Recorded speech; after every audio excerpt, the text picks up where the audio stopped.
Hey guys, just want to come out here and shoot a real quick video showing you how to make one of the little tables like I did. If you want to make one like that for your GarageWorX CNC. I just took a piece of 3/4, I believe this was oak plywood, and I made a bunch of these, or I guess 6 of them, of these little maple, had some scrap maple and just made a little cam. And the way this works is when you put this on the surface of the machine here, when you go to tighten it up, this swings over and kind of hits the inside piece of this channel and locks it in so that you can tighten it on down, and it will grip the inside of this flange here. So I've got 6 of those on there, and that holds it on there pretty good. And also you can see that I have added some little T-nuts here. I decided to go with 4 rows of 7 that will allow me to put a clamp in there, and I basically just drilled a 5/16 hole, put these little 1/4 20 T-nuts that have that little barb on them, just kind of knock those into the hole there. And then when you set this on here,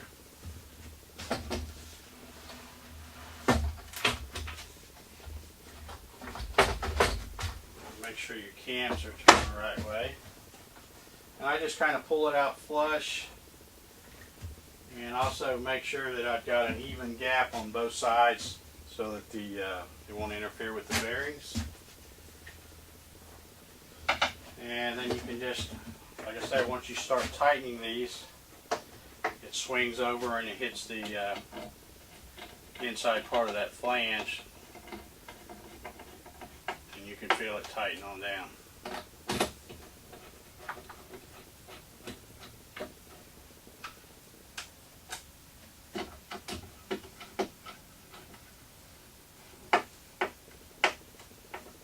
And you don't need to crank on it real hard. You know, it's going to stay clamped on there pretty good.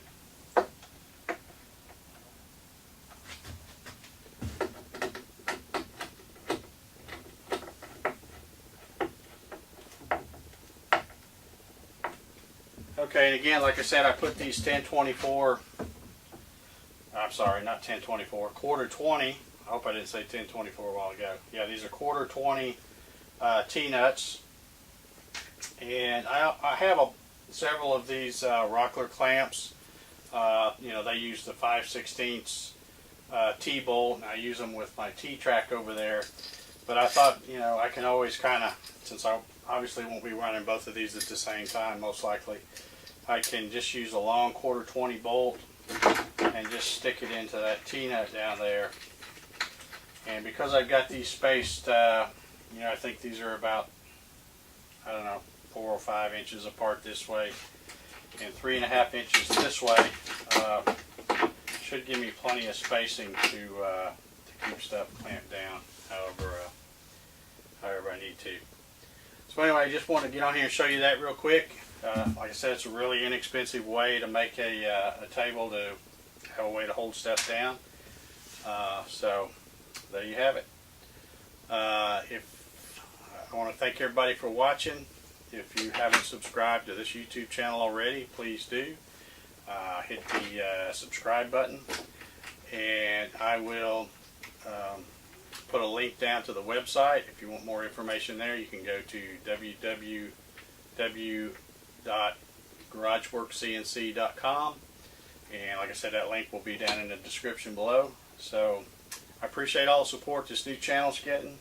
I know there's a lot of interest in these, and I'm happy about that, because you know, the main reason why I decided to do this was I always get a lot of emails, you know, from people that see my CNC stuff and think that it's maybe out of reach for them. So I'm trying to make it where anybody that wants a CNC in their shop can have a CNC in their shop. So anyway, that's going to do it for this one. Thanks for watching, and we'll talk to you next time.